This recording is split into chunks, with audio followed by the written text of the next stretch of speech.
Hello, welcome. Thank you for being here today. It's a very nice group to see all of you here. I'm Alicia Jimenez, Director of Programs of Earth Charter International. I'm speaking to you here in Costa Rica. This is at the University for Peace campus in El Rodeo de Mora, San Jose. This is the land of the Huetares indigenous group. And it'll be great to learn from where you're participating here today. So you can use the chat box to tell us where you're coming from, many parts of the world. I can see Maria Vilches from Puerto Rico. Hi. Silvia Ferrero in UK, charter educator. Baberly in Brazil. Kathleen in the US as well. So this is great. Thank you for being here. Jacobus as well, I could see from Germany. And so let me tell you a little bit about this webinar today. It is organized by the UNESCO Chair on Education for Sustainable Development with the Earth Charter, which, as I mentioned, based at the University for Peace. We focus on capacity building processes and research around the areas of education, sustainability, and ethics. For this, we offer several courses for youth. So we'll learn a little bit about it, and my colleagues are going to put links here in case you want more information. And we're organizing this webinar with the UniTwin Network on Education for Sustainable Development and Social Transformation. This is a network of UNESCO chairs. We are one of the members, but there are other members, for example, based in York University in Canada, Leuphana University, and Heidelberg University of Education in Germany, Rhodes University in South Africa, the University of Crete in Greece. So this is, we're in different countries. These are core members, but of course, there are other partners of this network too. So with this, we are organized as well. We do research projects together and this type of events. And this is the idea of this webinar. It's part of a series we've been organizing for over 2 years already. We do this twice a year in English and Spanish. And the objective of this webinar is to open space for sharing and learning about how education for sustainability can be put into practice. Get inspiration from concrete actions from primary, secondary, or higher education, in formal or non-formal settings, and from different cultural contexts. So for today, in this webinar, we'll have the opportunity to learn firsthand from teachers and students who are doing remarkable work on educating for sustainable futures at Ridge and Valley Charter School, which is located in New Jersey in the USA. And we also have the pleasure to hear from Charles Hopkins. He's a renowned figure in education for sustainable development, who will offer his perspective on how this experience from the school, from Ditch and Valley Charter School, connects with the international education agendas associated with sustainability. So what we'll do first, we'll first hear the experience from Bridge and Valley Charter School. We have here with us 2 staff members and several students. You can see there under the name Tracy Panulo, if you see in the screen, they are all together there. So it's great to see you. So I'm gonna introduce the 2 staff members, and maybe then the students can introduce themselves. So Tracy Panulo is the curriculum coordinator, leadership team at Ridge and Valley Charter School. She holds a postmaster's education leadership program from Thomas Edison College in New Jersey, as well as an MA, Master's in Science in Elementary Science Specialist, and also a BS in Elementary Education from the College of New Jersey and BA in Psychology. So in the College of University, yes, New Jersey, sorry. Tracy joined the trustee circle in 2003 in this school, and then became the curriculum coordinator and a member of the leadership team after the school opened. So this is Tracy. And then we also have Margaret Viter, who is a teacher at this school. She holds a BS in elementary education with a specialization in middle school math and special education from West Virginia University, and a master in education in integrated learning from Endicott College in MA. Before joining this school in 2009, she taught for over a decade at various New Jersey's public middle schools and high schools. So thank you, Tracy, Margaret, and then wonderful students who are here. So the floor is yours. We would like to learn more about you. We'll have around 15 to 20 minutes. We'll hear from them. Thank you. Thank you. Can you hear us okay? Yes, wonderful. So I think we'd like to have our students introduce themselves. So we'll just start over here with Raphael. Hello, my name is Raphael, and I've been at Ridge and Valley since 5th grade. Hello, my name is Jackson. I've been here since 5th grade. My name is Harley, and I've been here since kindergarten. Hi, my name is Miranda. I've been here since kindergarten. Hi, my name is Juna, and I've been here for 8 years. Hi, my name is Amelia, and I've been here for 3 years. So I think we'd like to start with a little slideshow. We're going to share a slideshow with everyone.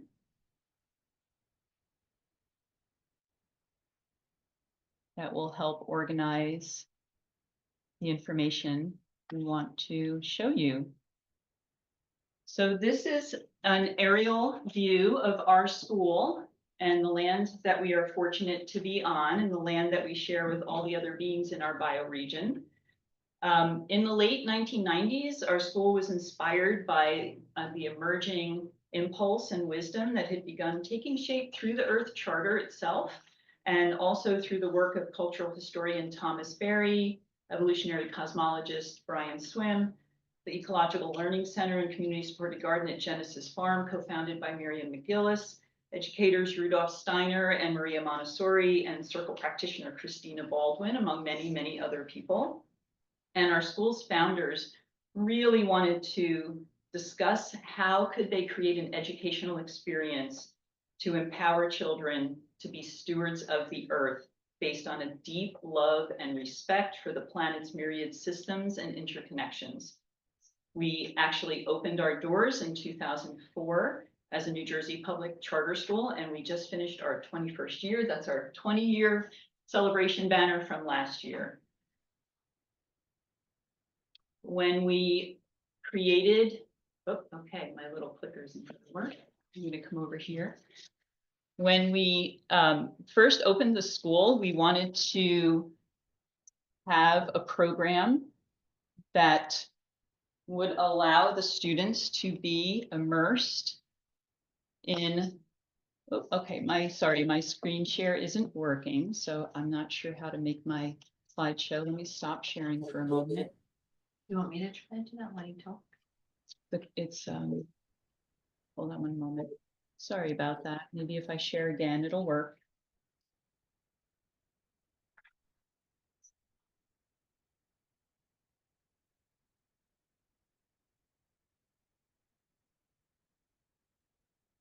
Sure, it's not working.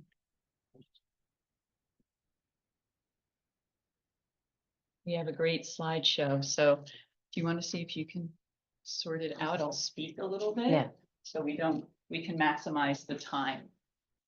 So Maggie's going to see if she can get the slideshow to advance.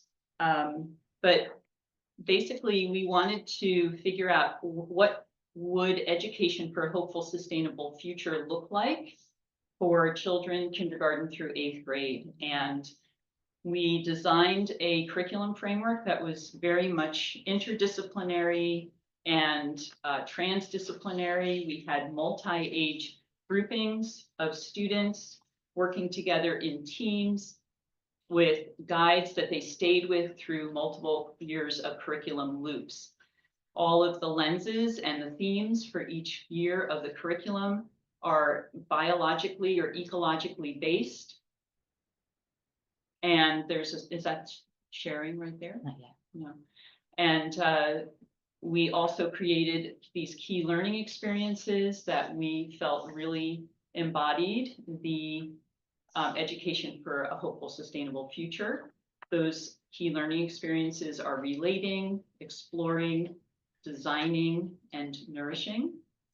And all of the learning experiences that we have at the school are as immersed in the natural world and connected to the natural world as possible. We utilize seasonal trimesters. We celebrate seasonal celebrations, the equinoxes and solstices. We have hands-on experiential project-based learning. Students grow healthy food and gardening and cooking, and we integrate the arts. We also have a very involved expeditionary and overnight experience, and the students are involved in the community. That's a good idea. You can share each slide.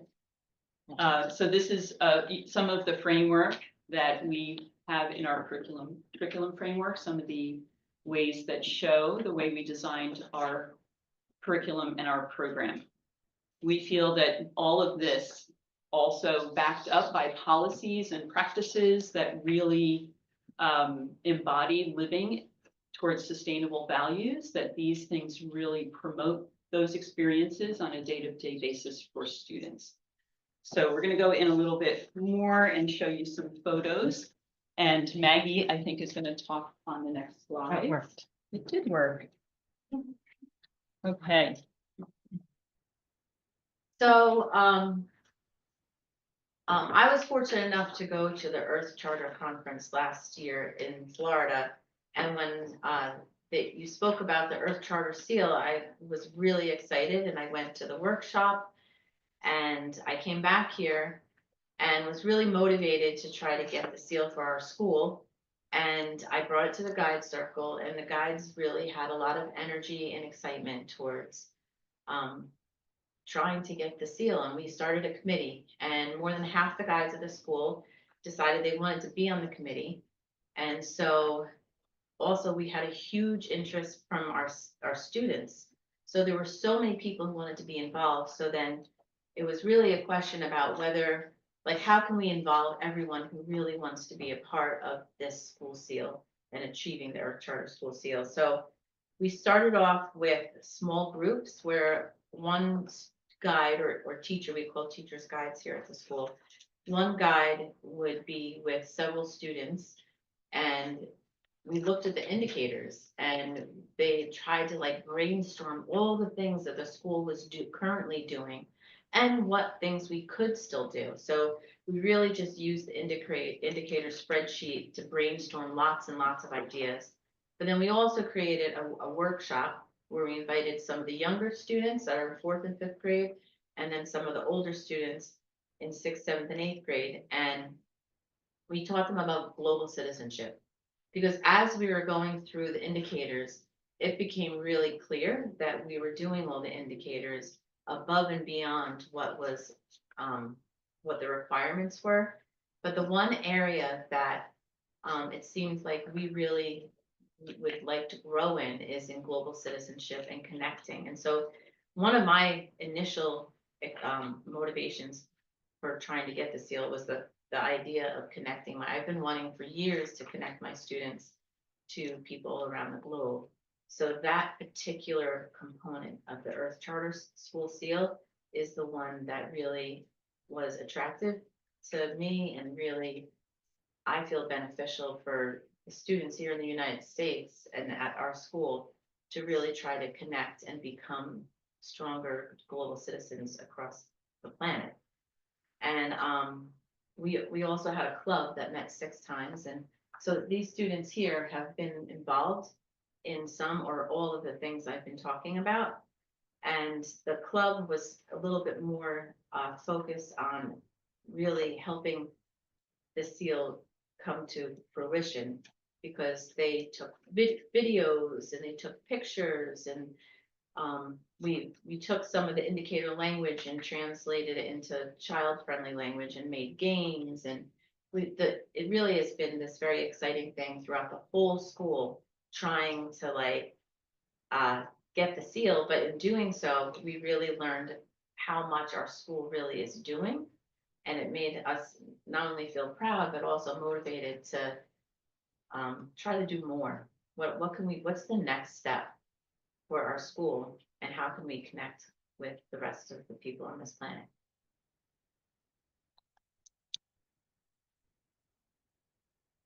So we decided maybe it would be helpful and certainly because this is being recorded, people can go back and review this later if you'd like. But we tried to organize all the many things that Maggie mentioned that we had documented as part of the application into the 4 pillars from the Earth Charter. So these slides contain some of the things that we feel really connected directly to certain pillars. For instance, in the first pillar, we really, at the school, we really feel that Earth is the primary teacher and everything that we need to learn and should be learning is really coming from the Earth. And so that again informed our design of the curriculum framework and the program. And you can see under our entire K-8 population, some of the things that we really emphasize that every student at our school participates in every single year often, and certainly many times across their time here. One of the experiences has to do with overnights and expeditions, which are often a culminating experience that brings together the multidisciplinary learning that has happened during the school year. And I think Miranda would like to say something about that. Every year, each class goes on about 2 overnights and multiple just day expeditions. The overnights could consist of canoeing, hiking, backpacking, and many other things.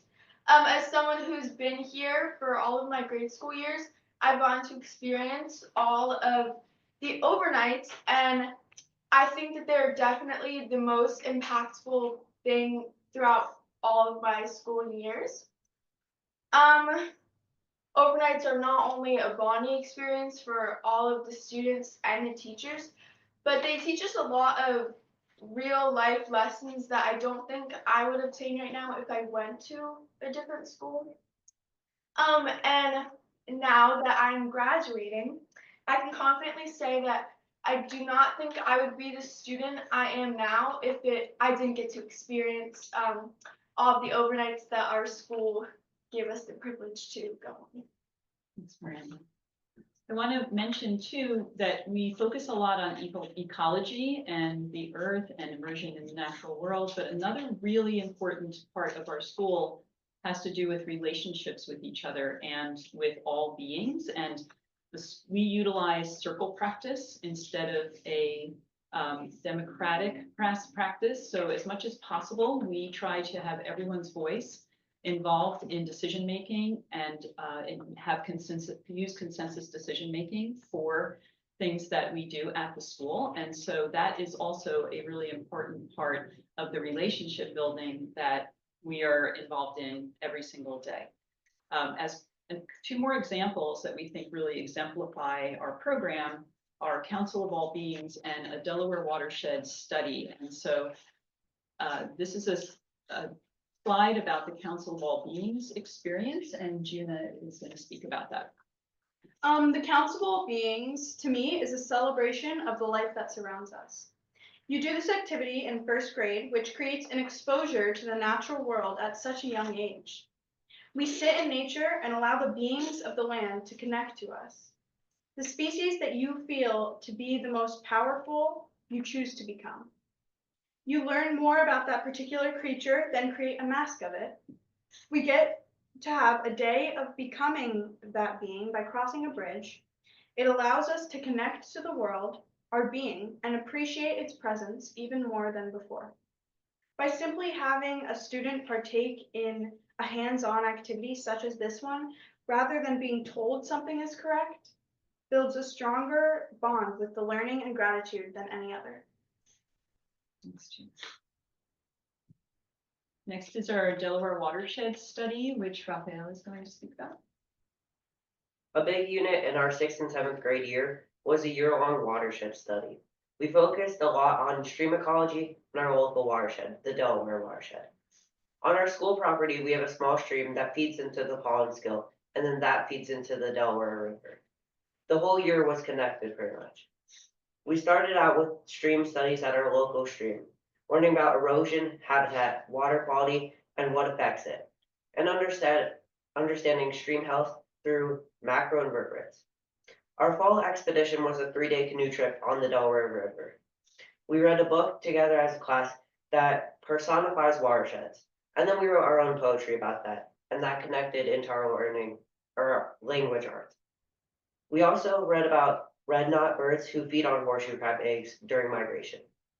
The unit culminated in the spring with a 4-day trip to the Delaware Bay Shore in Cape May. We got to see a lot of what we had learned about in class, like horseshoe crabs and red knots, and oyster harvesting. We had the great opportunity to be able to help researchers tag horseshoe crabs to mark when they show up each year. Back at our school, we were planting the right type of native plants along the stream banks to stop erosion. We had a stream table that would simulate erosion over many years in a short span of time. We did a lot of work showing how different systems work on a stream. It was all really fun learning experience that connected us with our local watershed and our bioregion. Thanks, Raphael. Moving on to the second pillar of the Earth Charter, we have many things that we do at our school that we feel really fall into this pillar, and we have a lot of policies and school practices, reuse and low waste, and there's numerous things you can see there in each category, renewables, food systems, reciprocity, and connection. And for food systems, I think, Jackson, did you want to say something? Overall here, our curriculum at this school is really based and interconnected with a lot of the natural world, seeing as how we go out and help. Well, we have a partnership with Genesis Farm, the local farm here, and we very frequently go out between all grades and go help glean and harvest and give out other foods that we collected there. It also helps with, well, we're also connected with the, we have a forest, our small shrubbery, like forest kind of thing here, full of autumn olive trees, and we have where we frequently harvest them when they sprout, and we have a autumn olive festival here which a lot of children here really like. Our older students have really looked back on, and the details from it, which are really cool. We have games there and other snacks and stuff that are frequently used there.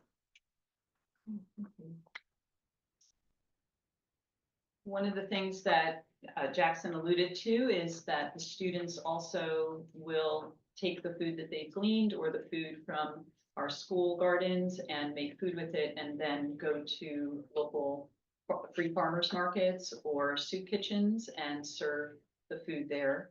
Did you want to add anything about that, Megan? Yeah, so over the years, they have been working with food, but when they get to 8th grade, they really try to turn it more into a service learning project, and they try to give back to the community. So it's a really impactful experience for the students to take the food that we have and make it into delicious soup, and like interacting with people who need food in our area is really an eye-opening experience for the kids, and it really is something that they carry with them forever. So the food is a really integral part here, and it not only, as was just mentioned, but also for the overnights that Miranda mentioned earlier, and also as Raphael mentioned for the Delaware watershed. The students are growing and harvesting and preparing and preserving, and dehydrating and planning menus, and then they actually make the food for their overnights that they take with them on the trail. And our 8th grade students at the end of their 8th grade year do a 4-day, 3-night expedition on the Appalachian Trail, and so they make and pack and carry all of the food that they're going to be eating during that trip. It's pack in and pack out. Here's some photos related to some of the things that we do that we feel are connected to the second pillar of ecological integrity.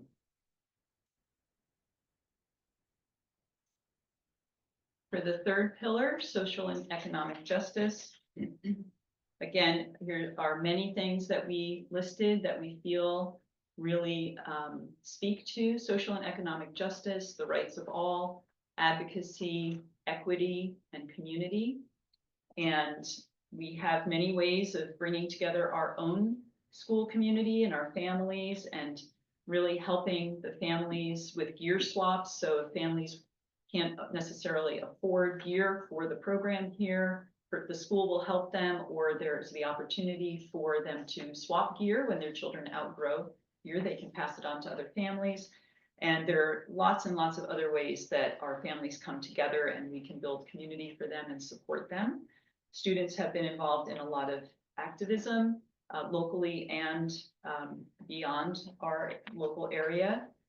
We have lots of ways of really appreciating the rights of all beings and not just humans, but the non-human as well. And we have a lot of other experiences like celebration of learning, and students do graduation projects that give back to the school. We have community service days, and the students are very actively involved in articulating and reflecting on their own learning in what we call our whole student reports, and they also do student-led conferences instead of parent-teacher conferences. Coming on to the fourth pillar, democracy, nonviolence, and peace, we are really highlighting the circle practice here and the relationship building and peaceful ways of being in relationship with each other and reciprocity with not only other humans again, but with the natural world and all beings. We have a lot of ritual type ceremonies that we do here. We have a kindergarten welcoming ceremony. We have a 8th grade graduation, which is very involved and extensive, along with many other daily practices like sit spots and nature journaling that the children participate in that really deepen that connection to the natural world. I think that Juno wanted to speak about community as well. Community, 9 letters that connect everyone and everything. 4 syllables that our school utmostly showcases through its entire curriculum. And 1 word that has a deeper relationship with each and every student that roams the grounds of Ridge and Valley. Community has greatly assisted us in our accomplishment of obtaining the Earth Charter Seal by teaching us the importance of being together. Our school has opened my eyes to the feeling of being involved with each other. I have grown to be grateful for the time I have to do team building activities, be part of assembly, and land journaling. Because not only has my gratitude grown towards experiences with my peers, but for the experiences I have with the planet, land, trees, animals, insects, stones, and even the dirt. I have learned to treat each and every being with an equal amount of respect and gratitude, all through the lens of community. It is beautiful, moving, and inspiring to be part of the sacred community of planet Earth, as Thomas Berry would say. Harley also would like to speak about our independent study program, where students from very young age all the way through the grades every week have an opportunity to identify their own interests and pursue those within the program here with an advisor. So. Independent study is a huge part of the RVCS experience. It welcomes kids in grades from kindergarten to 8th grade to take on a project that intrigues them. Each student picks a project that is specific, measurable, achievable, realistic, and time-based. For me, independent study was a way to endure in a project that was fun and creative. Independent study teaches each kid to become more independent and thrive in their creativity. Overall, independent study is a great way for kids to express themselves through their project. Thank you. And here's some photos of some other things that relate to Pillar 4, our circles, time and relationship together. And at the end of our presentation, did you want to add anything on the one? Put down the spot. So we would like to thank Earth Charter very much for the opportunity to apply for the seal and what it allowed us to do, the opportunity it provided for us to really document and feel very affirmed, I think, in all the work that we've been doing at our school for 21 years. Thank you so much. I think you deserve an applause from everybody here. It's wonderful, wonderful work that you're doing. Thank you. And thank you. What a good presentation you've given us. And as you said, well, I've come to learn more about this school because, you know, with this certification process with the Earth Charter school seal, but it's so exciting to hear from you, from you here, and it's wonderful. Thank you so much. And actually, I'm very happy to present to you and here as with all the wonderful people, the 80 plus people who are here. This is the seal process from Rich and Valley that you've earned with so much work, and thank you. This is great.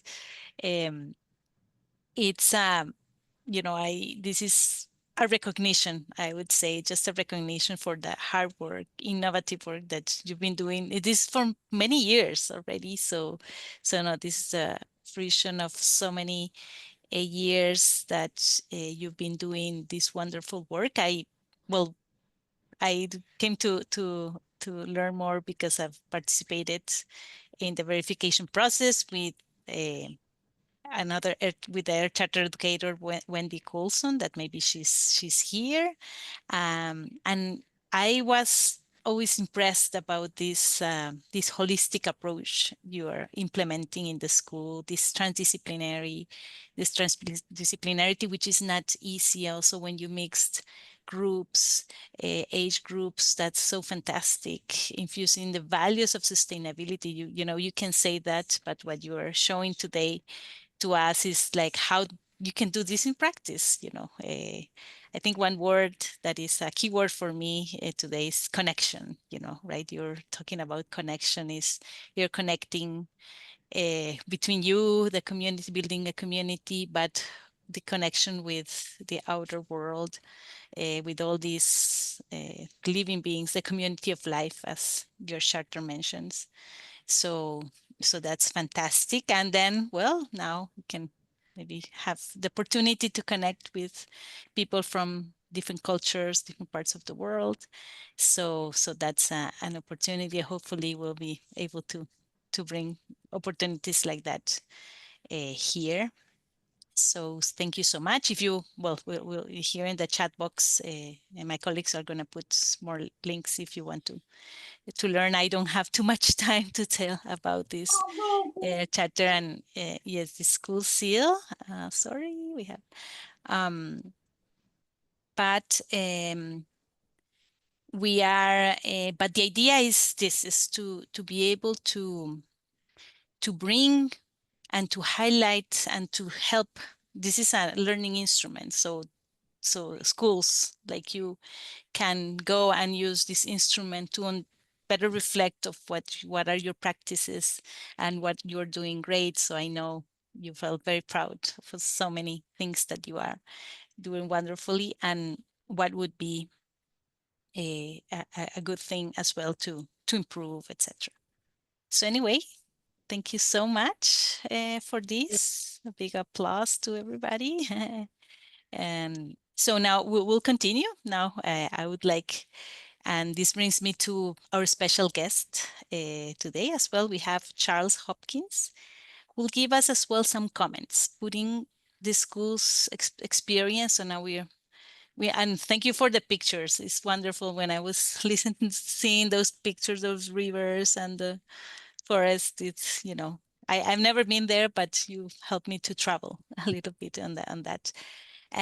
But how this experience, how can we, you know, try to reflect on this experience in the perspective of the international education agendas around sustainability? So that's so Charles is going to help us with this reflection. And many of you probably know Charles Hopkins, but for those of you who don't, Charles holds the UNESCO Chair in Reorienting Education towards Sustainability at York University in Toronto, Canada. So internationally, Charles has a long relationship with education and sustainability, chairing the writing and adoption processes of several UNESCO Education for Sustainable Development declarations.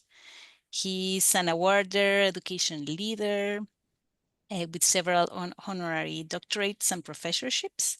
He has lectured and presented papers in 75 countries or more. But prior to all this international career, Charles was a teacher as well, a principal, a regional superintendent, and superintendent of curriculum with the Toronto District School Board. So Charles, can we see you here? And we'll give you the floor. Hi, Great. Charles. Hi, Alicia, and hello, everyone. First of all, Alicia, thank you so much for inviting me to take part this evening and to listen and to see this presentation. Absolutely fantastic. I'm so happy to being able to see the kinds of things that they are doing there at Ridge and Valley. You mentioned that I had been a principal. Yes, 55 years ago, I was a principal of a school just sort of like this one, about the same size, and it was located out on an island in Toronto Harbor. And so there we were, this little cluster. At times, I think we even had to count a dog or two in our school enrollment, just so that we wouldn't lose half a teacher. And so, but I really share the spirit of what you're doing there. Really, congratulations to the staff and the students, but also the community.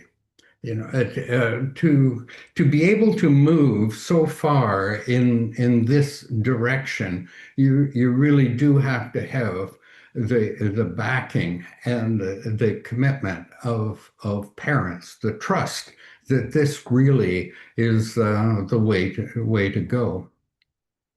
I've made a few notes, so if you pardon me if I look down occasionally, because after hearing this presentation, I really wanted to try and capture. It so aligns with what UNESCO and those of us in this Unitwin network that Alicia had mentioned, what we're really trying to do. The aim, what we refer to it as education for sustainable development now. It's sort of the title that's used internationally. But what it aims to do is to equip the students and students of all ages, but with the knowledge, the skills, the attitudes, and values, which is a touchy word depending on what country you're in. But to actually have the courage to address values that are necessary to create a more just and sustainable future. And when I look at the mission of Ridge and Valley School, is to educate for a hopeful, sustainable future. The alignment there, I think it's just intuitive to feel that is there and what you've been able to accomplish. I admire the fact that you have built the school on a philosophy.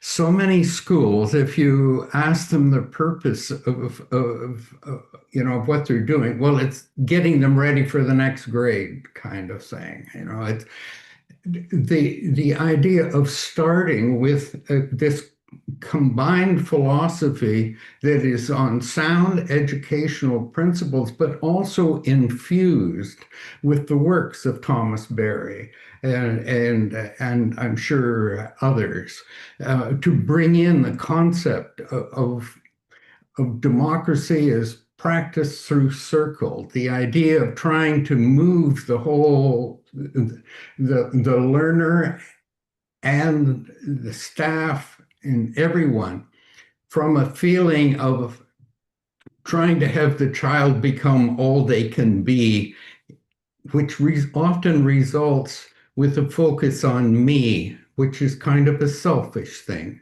And for too long, our Western societies have really focused on the individual, and I feel now what we need to do is to move a bit from me to we, that there is a social contract with education. And I love what you're doing in pioneering that with the circle. In a way, it sounds to me like your language arts is moving beyond reading and writing to speaking and listening, which is so important for, throughout one's life. The idea that you're building on the education philosophy that the more senses that are involved, the greater and deeper the learning experience.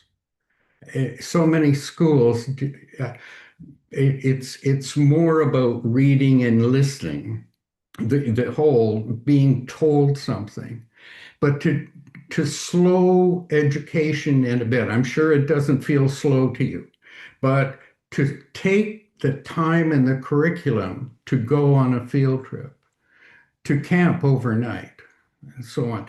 That combination of learning about the environment, the old ethics of conservation education, natural science, natural history, learning about their environment, but also learning in the environment, the core principles of outdoor education, learning for the environment, not just in, but for the caring, the compassion that is there, the essence of environmental education.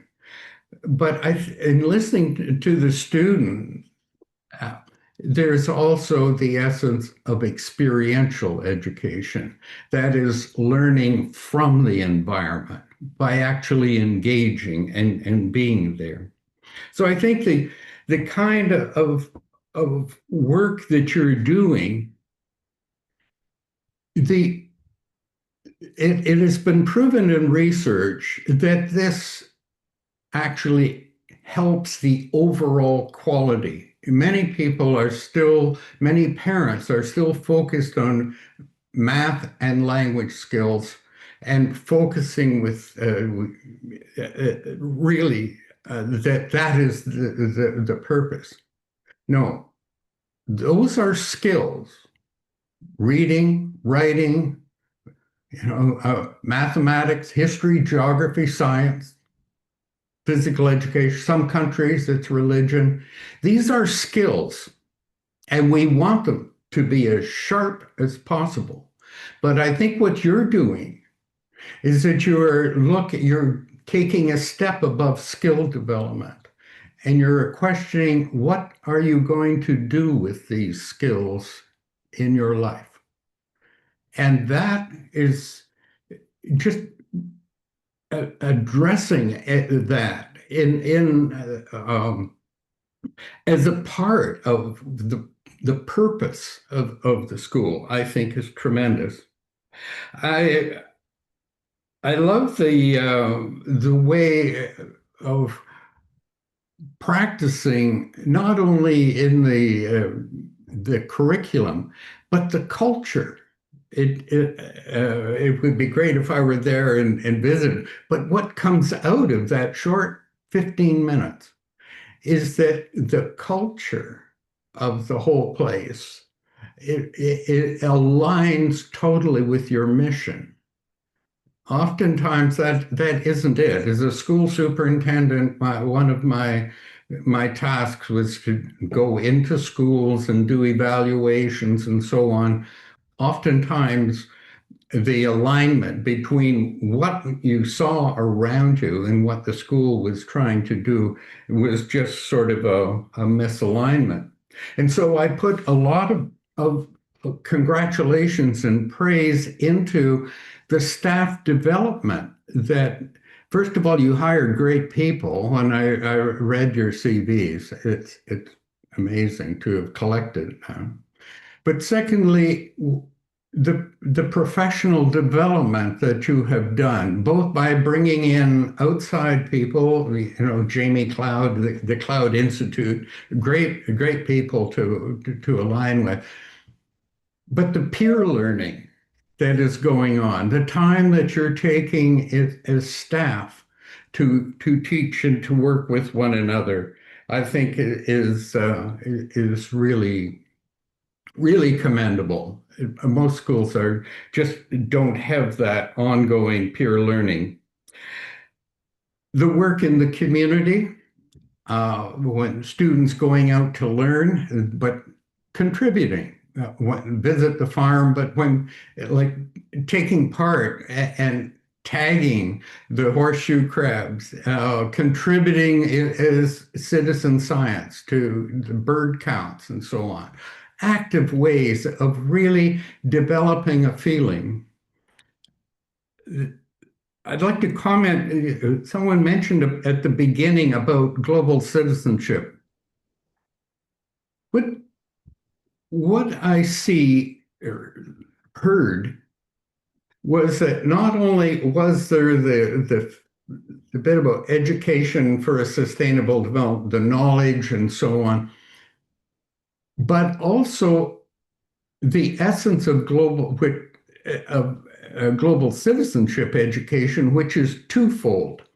One, to develop a will to become involved, the will to engage, the will to reach out beyond and into the world. But secondly, the idea of developing the skills of engagement.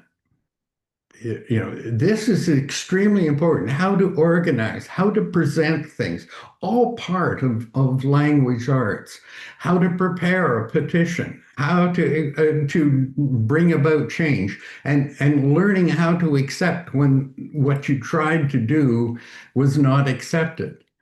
But still, you rise up again and you try. You develop that kind of combination of education for sustainable development and global citizenship. So let me end at that point. If there's time later, maybe I can say a few more words. But again, my thanks.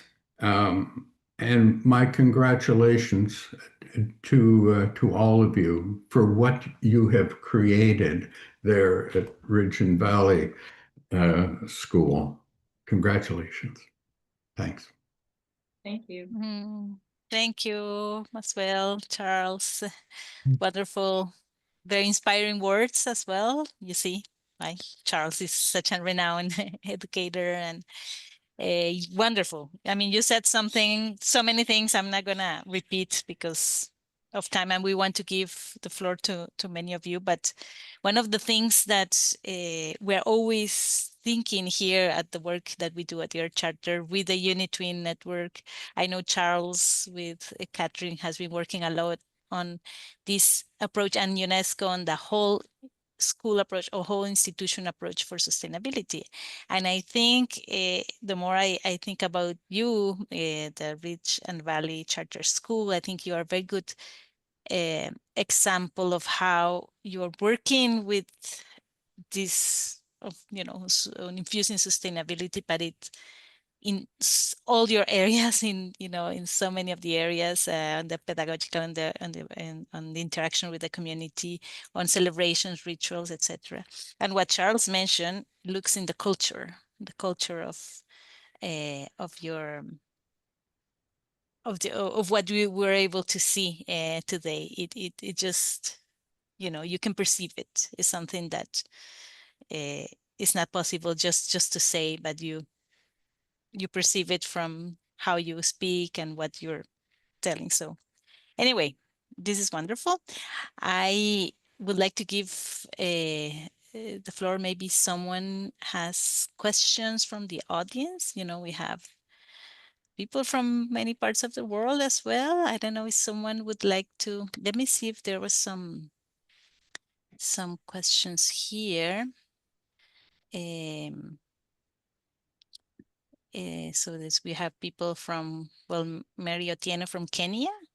She's just, you know, congratulating you. Well, Miriam Vilela, who's here, is the UNESCO Chair. I don't know, Miriam, if you want to say something I as thought well. of Sylvia, calling Sylvia Ferrero, because Sylvia did a similar effort of working with the Earth Charter School Seal in a school in the UK.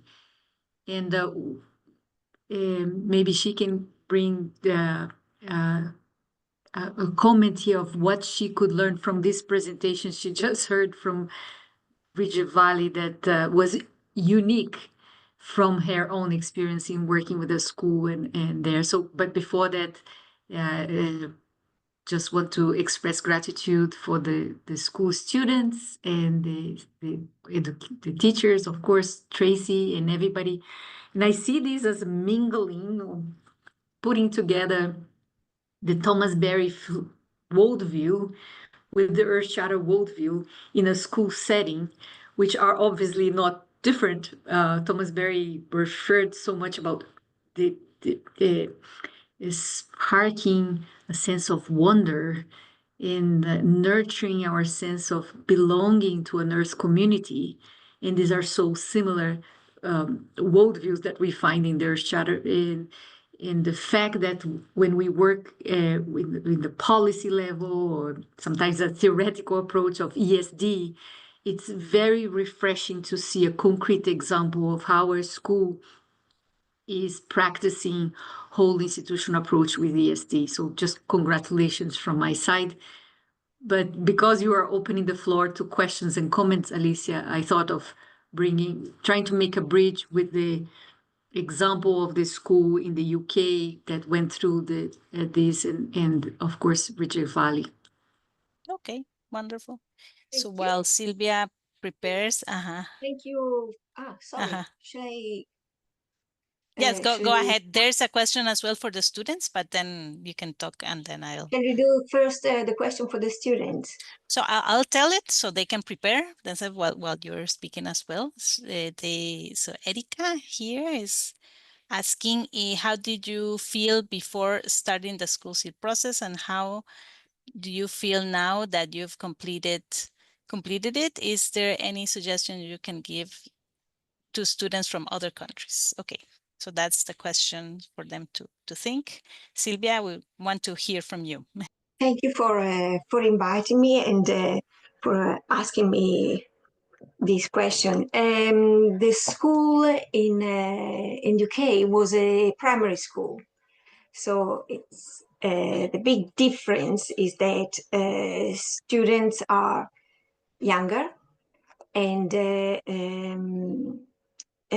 so they didn't have experiences like going out overnight and spending 2 or 3 days outside on their own with the teachers.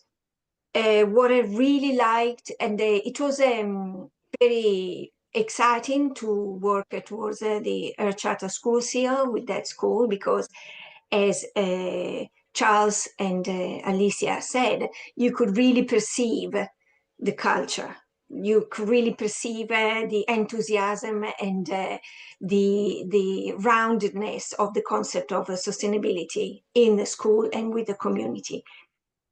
What I particularly liked, because that's my highlight, the concept that I really love is that Ridge Valley School highlighted the ecology of relationship that goes also among yourselves, that involves also the relationships among yourselves, not only within the community of life. So the focus on the relationship, I really, really liked it. And it also liked the combination of global citizenship and the attention on the sustainability for the goals on the sustainable development. I really, really love this. And what else? It was brilliant. I really perceived this passion, and it was fantastic to see the students and their self-confidence, and then their passion and self-development through the experience. It's big plus. Thank you. Thank you for sharing this. Thank you, Sylvia. And maybe let's hear, before I give the floor to Kathleen, to hear from the students about the question from Erika. If you want to say something. Could you repeat the question for us, please? Oh, yes. So how did you feel before starting the school seal process? If you participated on that, and how do you feel now that you completed it?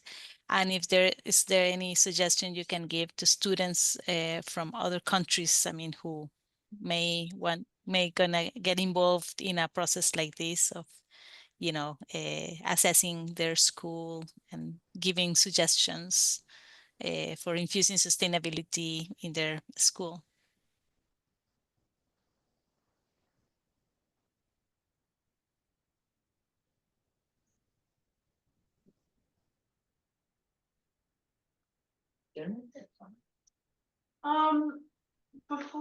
Is this about before having the Earth Charter seal?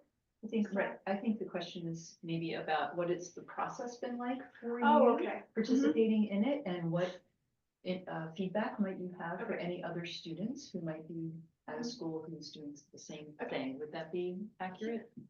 Okay. So before the seal, I didn't really truly understand what I was getting myself into, but being part of the club and involving myself in this school my entire life, it just went like that, because we have so much in our school that is sustainable and experiential and just connected to the natural world and everybody in the world, that during the process, I think it was just simple to come up with answers. And if I were to give advice to someone else, some other student trying to obtain the seal, I would say to involve yourself in the school and really take the time to think about the experiences you have at the school and the experiences you have in nature and how those relate. It was much more challenging to include all the students, and as so many students and so many staff members, it would have been a lot easier to just do it myself and maybe grab a small group of people. But part of the school seal was to involve, and when we kept asking, like, is it okay to go down to 4th grade? Is it okay if we have like 30 kids on the committee? And is it okay if we have 15 teachers or guides on the committee? And they said the more the merrier. And I think that actually was more impactful. Like, it would have been easier to not involve them so much, but I think that it really was important to involve as many students as possible.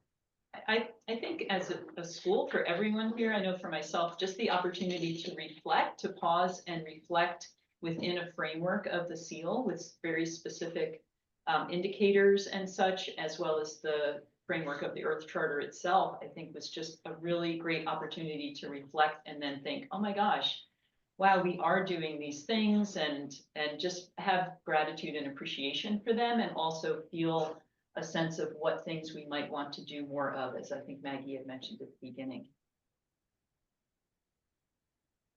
Wonderful. That's very, very clear. The process is as important as the outcome. So yeah, very good.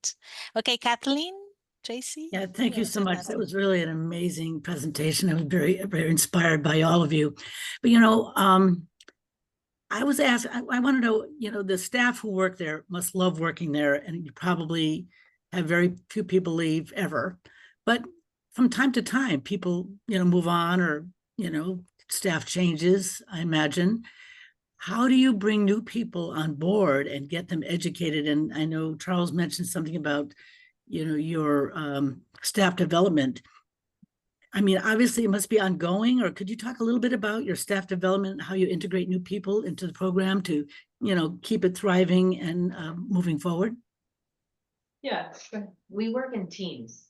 So if we do lose a staff member, there's people who have already been there that are acquainted with the school and the way that we do everything. So the fact that we work in such tight-knit teams, I think makes it really sustainable.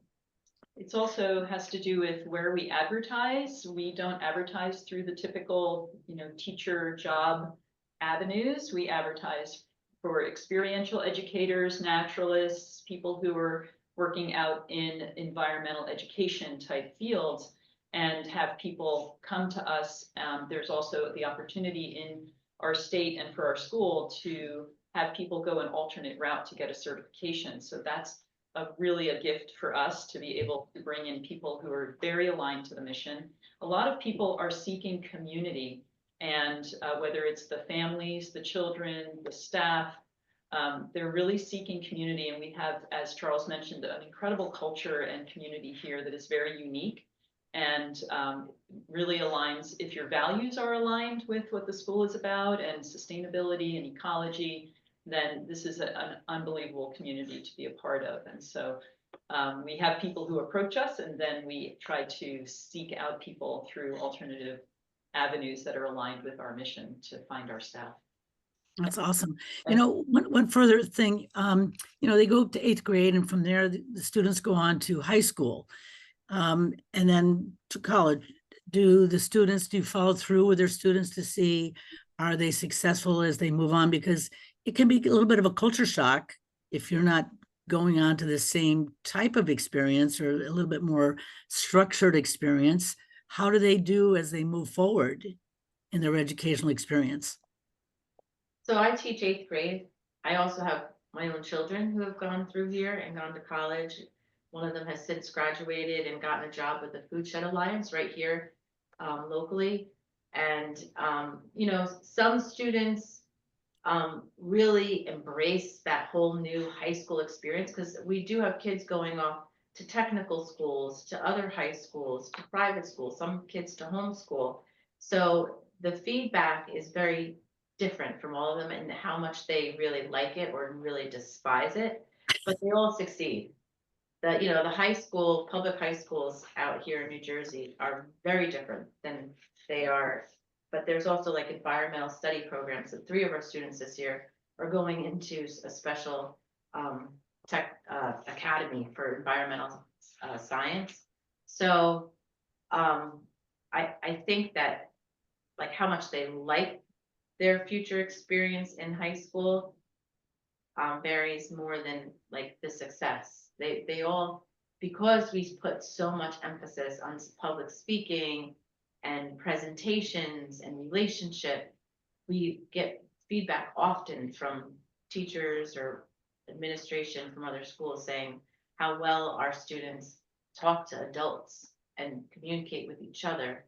And, we also spend a lot of time thinking or studying themselves and developing a strong sense of self and being true to themselves and trying to align their ideal self with their true self. And so we really send them out prepared to be flexible and adaptive wherever they go.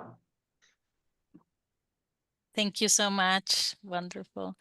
I know we're running a little bit of time, but there was another question here on the chat from Chip Chang. I'm wondering about how you see the Ridge and Valleys Charter School fitting into the wider ecosystem of Warren County schools. Well, maybe it's related to what you just said. And is there room for partnership or collaboration with the local public school or other community institutions? That's one question. We do have partnerships with different groups all over the area, not just locally in our county. We have some relationships with the local districts. We've done some things together to partner with them. Because our students come from 3 different counties and 30 some different districts, school districts, because we're a charter, we can draw from anyone who lives in the state and come to our school. We have a lot of diversity in that way. And so it's not as if all of our students live locally to the school, and therefore we would have sort of that connection just to the local school district. But we do love to have collaborations and partnerships with anyone who wants to work with us. Honestly, we love having our students collaborate and be able to get out into the community and learn from other people and be able to help other organizations. Wonderful. Okay, so I think we are now, the time to close this wonderful session. May I ask everybody here in the audience to write in the chat box maybe one word that you feel inspired, or one word that reflects one learning that you have from what you've learned today. So you can give us, and we'll give that as a gift for our wonderful presenters, the Richland Valley Charter School, and also Charles. So you see community, hopeful future, thrilled, the word community, inspirational, the Council of All Beings activities, wonderful. You're brilliant, inspired, respect. Thank you, Fatima. Give us a very nice, grounded and inspired. Thank you so much. So there's all this. We'll save the chat as well to share with all of you. And Charles, I know you wanted to say just a few words. Charles, do you want it to I know you had some closing thoughts. It's hard to add to this, but just let me say the learning objectives that are now emerging around the world include things such as interconnectedness and a sense of being to a common diverse humanity and planet Earth. I can think of no other situation that would be better than this school at achieving that particular global learning objective. And I hope that there's some research that the essence of how this is done is captured so that others can be inspired and learn from it. Thanks again for including me in this. Okay, thank you, Charles. Thank you, Tracy, Margaret, all the students, and everybody who are here. So we are now closing, and we all feel, I think, inspired. I am feeling inspired. My keyword, I don't know, connections, relationship. I think you made me think about this, and it's great to see this example. And we'll, of course, keep in touch. And thank you, everybody. Hope you have a good rest of the day and week. And we'll send you invitation. We have recorded this. We'll send you the recording, and we'll send invitations for the other webinars that we'll have. Okay, bye. Thank you so Thank you. much. Bye-bye. Bye-bye. Bye. Thank you. Thank you.